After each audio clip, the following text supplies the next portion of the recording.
Hey people, I hope you all are doing good. Now we are going to commence with the most important topic of pharmacology, that is ANS. I will try to make it super easy and understandable for you all. So do watch this video till the end. Let's start it.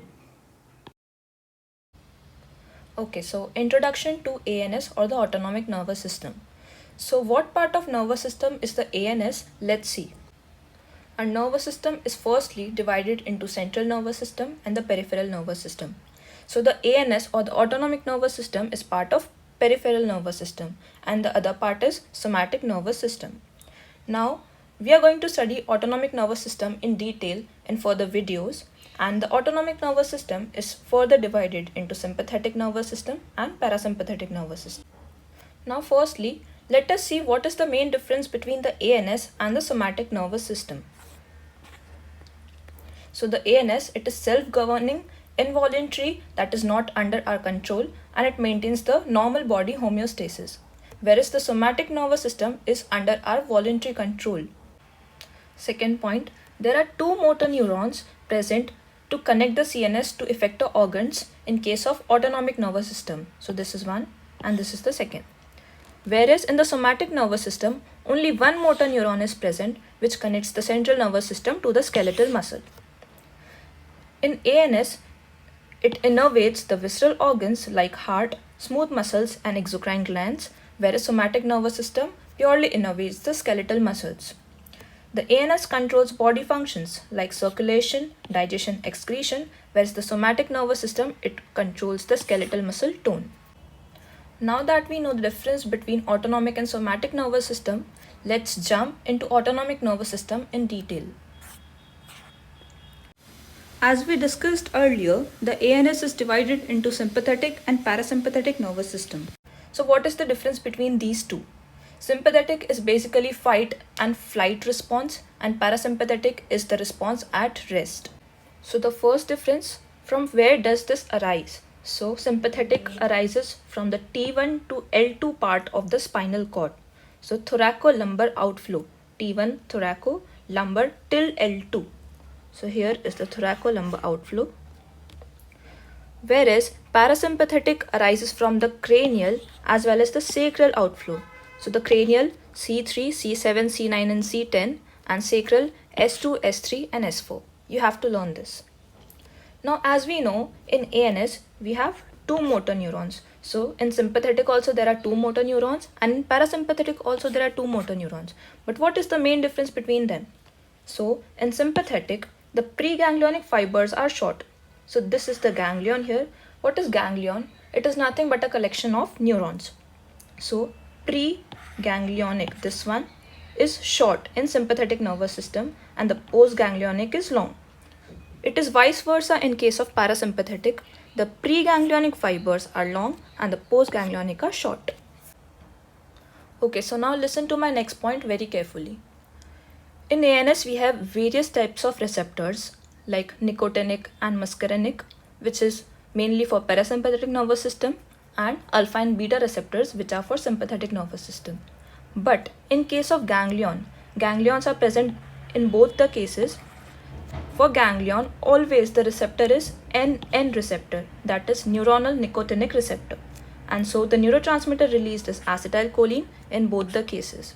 Whereas for the postganglionic part, for sympathetic, we have the alpha or beta receptor, and so the neurotransmitter released is norepinephrine. Whereas in parasympathetic, the receptor on the effector cell is muscarinic or nicotinic, and so the neurotransmitter released is acetylcholine. This is always fixed in all the cases, whether for sympathetic and parasympathetic. Now we have some exception here. In sympathetic nervous system, always the neurotransmitter at the postganglionic junction is norepinephrine, except in two cases.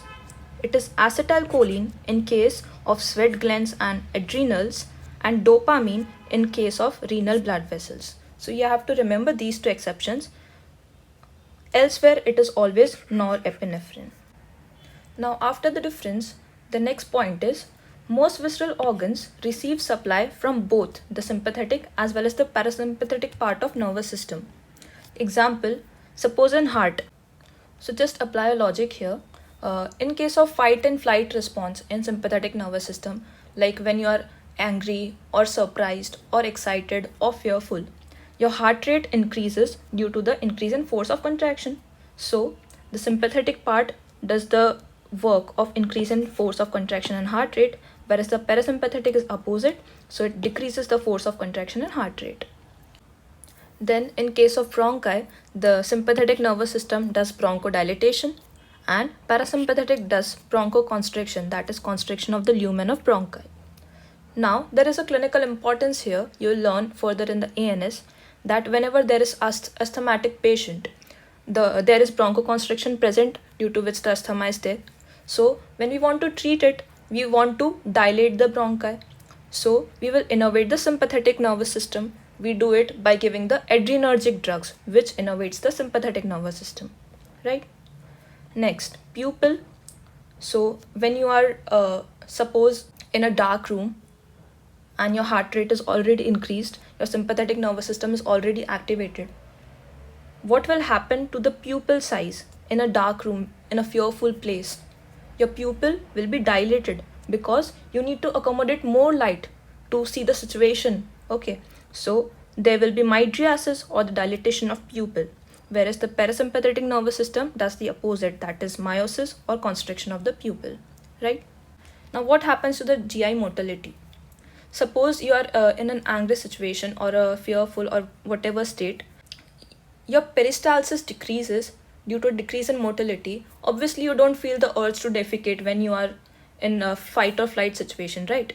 So there the motility decreases and the sphincter tone increases, whereas at rest in parasympathetic nervous system, your peristalsis and your digestive system is working properly, the motility increases and the sphincter tone decreases. Now that we have seen that all the visceral organs of our body are innervated by both the sympathetic and parasympathetic nervous system, here also there are few exceptions. There are some organs which are only supplied by the parasympathetic nervous system. So which are those? Those are ciliary muscles. Second is pancreatic glands and the other one is gastric glands.